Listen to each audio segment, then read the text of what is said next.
유지혁과 강지원이 회귀를 했다는 사실이 들통났습니다. 다이너마이트 봄날은 저도 좋아하는 곡인데요. 정말 아무도 상상하지 못하셨을 것 같아요. 아직 2013년인 미래에 발표될 노래를 알고 있다는 건 어떤 변명으로도 회의자 아니라고 부정할 수 없는 상황이었는데요.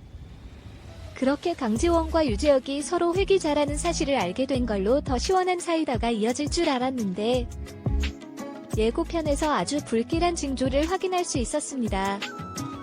강지원은 유지에게 운명의 법칙에 대해 설명해주고 있었는데 어차피 일어날 일은 결국 일어난다. 그래서 도망치지 않으려고 한다는 이야기를 하고 있었는데요. 그런데 그 앞뒤로 유지력이 나온 장면들에서 상당히 심각한 분위기가 감지됐습니다. 유지력이 차에서 거칠게 내리면서 분노하는 장면과 백은호 레스토랑을 찾아가서 그쪽이 더 자격이 있다는 말을 하는 장면이 이어졌는데요. 그리고 강지원은 아련하게 바라보면서 10년 후에도 살아있을 거라는 말을 하는데 지역의 안색이 너무나도 안 좋아 보였어요. 예고편의 장면을 종합해 볼 때 유지력이 강지원이 걸려야 할 위암에 대신 걸리게 된 것 같다는 생각이 드는데요. 유지력이 쓰러졌을 때부터 의사가 위가 안 좋다는 이야기를 했었잖아요. 그래서 강지원과 유지혁 둘 다 위를 검사해보기로 했는데 거기서 유지력이 위암이라는 소견이 나왔던 것 같습니다. 강지원의 운명의 법칙에 대해 들었던 유지혁이 그 자기가 강지원의 대신에 죽게 됐다고 생각하는 것 같은데요. 유지혁 위암은 지난 생에서는 일어나지 않았던 일이잖아요. 내 남편과 결혼의 조를 보시는 많은 시청자 여러분들이 유지력이 위암에 걸린다는 복선을 담고 있는 예고편을 보고 큰 충격에 빠지셨을 것 같습니다. 유지혁이 죽을 병에 걸리는 전개를 바라는 분은 한 분도 안 계실 것 같은데요. 그런데 유지혁의 위암은 강지원의 운명을 대신 가져간 게 아닌 것 같다는 생각이 들어요.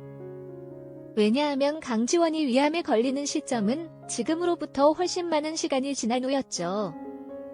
강지원은 이미 손쓰기 힘든 상황에서 암을 발견했던 거였고 지금은 암이 발병하기 너무 이른 시기였습니다. 만약 유지혁이 위암에 걸린다는 전개로 이어진다고 하더라도 충분히 치료가 가능한 시기라고 볼 수 있을 것 같은데요. 그런 생각을 하다 보니까 어쩌면 이 모든 것이 예고편 편집으로 우리들을 속이는 걸지도 모르겠다는 생각이 들었어요. 사실이 그렇잖아요. 유지혁의 안색이 조금 안 좋은 건 있었지만 예고편을 아무리 되돌려봐도 유지혁이 위암에 걸렸다는 이야기는 단 한마디도 나오지 않았습니다. 강지원의 10년 후에도 살아있을 거라는 말을 하기는 했지만 그건 화면에서 더 쉬워진 목소리였고 유지혁이 그 말을 하는 상황을 정확히 보여준 건 아니었어요. 안색이 나빴던 건 유지혁이 강지원에 지키려고 계속 과로를 하다 보니 그렇게 된 걸 수도 있거든요. 백은호의 레스토랑에서 식사를 하는 장면 위에 그쪽이 더 자격이 있다는 유지혁 목소리가 나와서 마치 지혁이 자기 죽을 날을 받아놓고서 은호한테 강원을 맡기는 것 같은 느낌을 주고 있었는데요.